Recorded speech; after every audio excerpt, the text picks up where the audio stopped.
नमस्कार दोस्तों, video bye Vishnu आरब में आपका स्वागत है।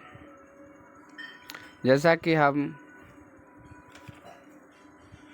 सीरीज का नाम हिंदी यात्रा के अंतर्गत हमने वादा किया है कि क्लास 6 से क्लास 10 तक के सभी चैप्टर को प्रश्न उत्तर सहित पढ़ेंगे। तो हम लोगों ने अरमान चैप्टर को पढ़ा था।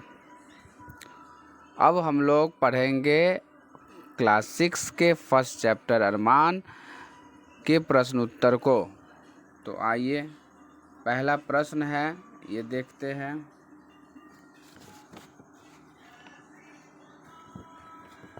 पहला प्रश्न है, प्रस्तुत कविता में गरीबों को गले लगाने एवं सुखी बनाने की बात क्यों कही गई है। तो आते हैं इसके उत्तर पे।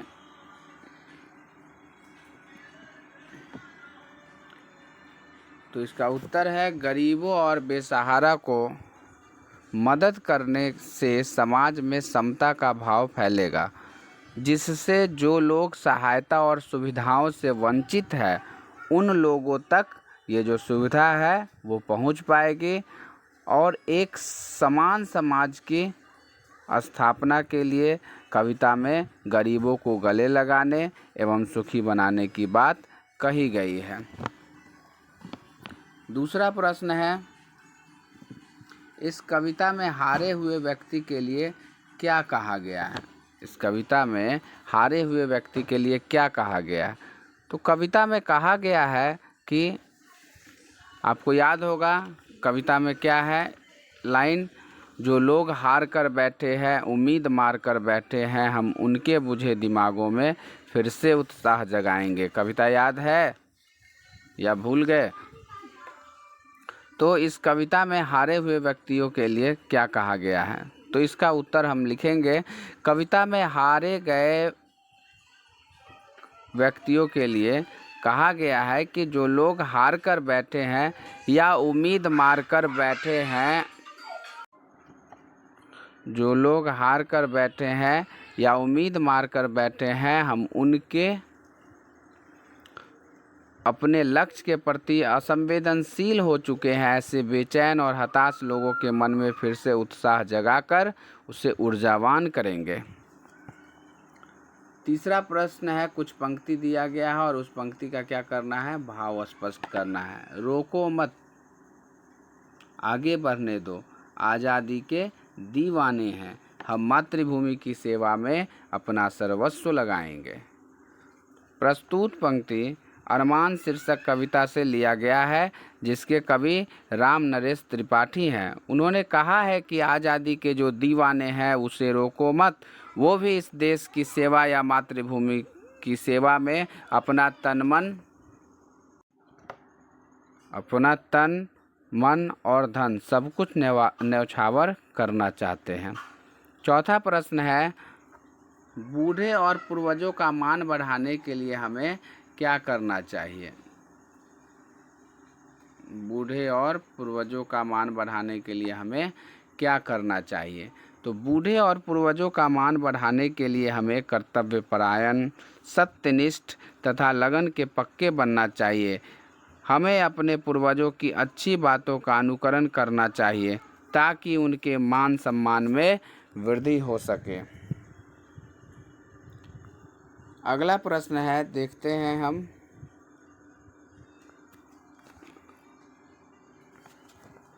देखिए, अगला प्रश्न है 5वां। इसमें कह रहा है, क्या आप कभी किसी चीज़ से हारे हैं, यदि हाँ तो अपने हार को जीत में कैसे बदला। तो इसमें कहा गया है कि हाँ, हम बच्चों को इसका जवाब देना है। हर व्यक्ति कहीं ना कहीं किसी मोड़ पे हारता है और उस हार से सबक सीख करके उसे अपने जीत में तब्दील करता है। जैसे हम किसी रेस में दौड़ते हैं तो होता है कभी कि हम 10वें स्थान पे पहुंचते हैं, 8वें स्थान पे पहुंचते हैं और फिर कठिन परिश्रम करते हैं, मेहनत करते हैं और नंबर 1 पोजीशन पे आ जाते हैं। तो कोई भी ऐसा वाक़या जो आपके जीवन में घटित है, उस वाक़या को आप क्या करेंगे, बताएंगे। आगे है पाठ से आगे, इस कविता का कौन सा अंश आपको झकझोरता है, विवेचना करें। पहला ही 4 लाइन इस कविता का बहुत मार्मिक है शौक यही अरमान यही, हम कुछ करके दिखलाएंगे, मरने वाली दुनिया में हम अमरों में नाम लिखाएंगे। क्या कविता है, क्या वाक्य है कि इस मरणशील दुनिया में हम क्या करेंगे, कुछ करके दिखलाएंगे। दूसरा प्रश्न है, आप के भी कुछ शौक या अरमान होंगे, उनको पूरा करने के लिए आप क्या करना चाहेंगे।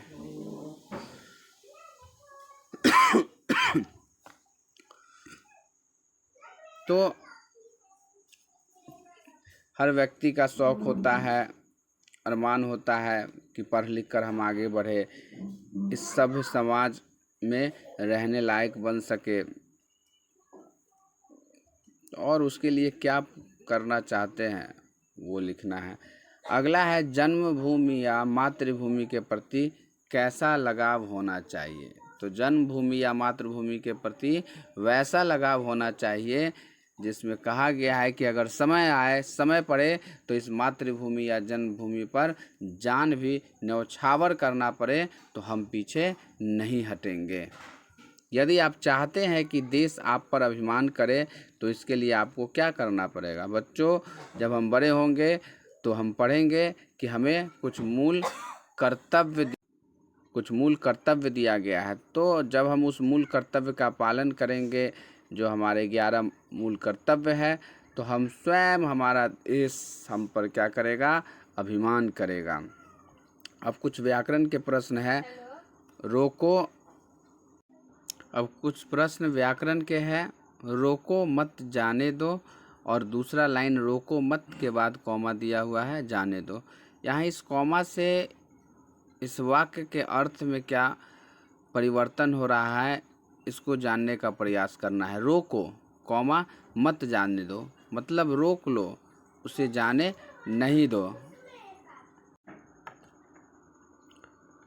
तो रोको मत जाने दो, रोको मत जाने दो, बिल्कुल अर्थ क्या हो जा रहा है, बदल जा रहा है। उसी तरीके से कहा जाता है ना कि नुक्ता के हेर फेर से खुदा क्या होता है, जुदा हो जाता है। तो वही बात है। अब और भी चीज़ हम लिख सकते हैं इसमें, सीखो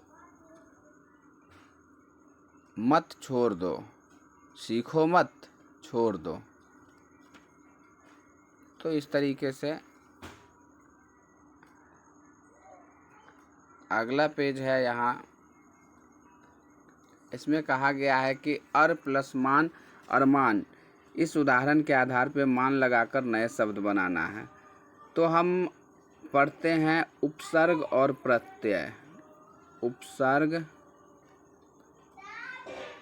और प्रत्यय, उपसर्ग और प्रत्यय।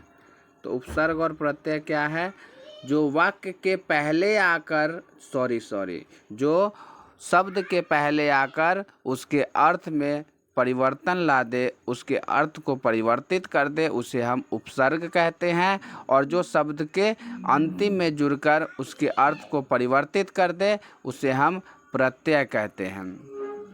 तो यहाँ अप, अभि, सम, बुद्धि, गति में हमें क्या करना है, मान लगाना है। मान एक शब्द है और बाकी ये सब क्या है, उपसर्ग है। बाकी क्या है, उपसर्ग है बच्चों। तो अप में क्या करेंगे, मान लगाएंगे, तो क्या बन जाएगा, अपमान। क्या बनेगा, अपमान। अप में मान लगाएंगे अपमान, अभि में मान लगाएंगे अभिमान, सम में मान लगाएंगे सम्मान, बुद्धि में मान लगाएंगे बुद्धिमान, गति में मान लगाएंगे गतिमान। तो दोस्तों, ये था कक्षा 6 का प्रथम पाठ, अरमान के प्रश्न उत्तर। अब हम क्या करेंगे, कक्षा 2 के अगले हिंदी यात्रा सीरीज जो स्टार्ट किया गया है, उसमें हम क्या करेंगे, अब क्लास 6 के पाठ 2, जिसका नाम है शायद, हाँ, जिसका नाम असली चित्र है, तो इस पर चर्चा करेंगे।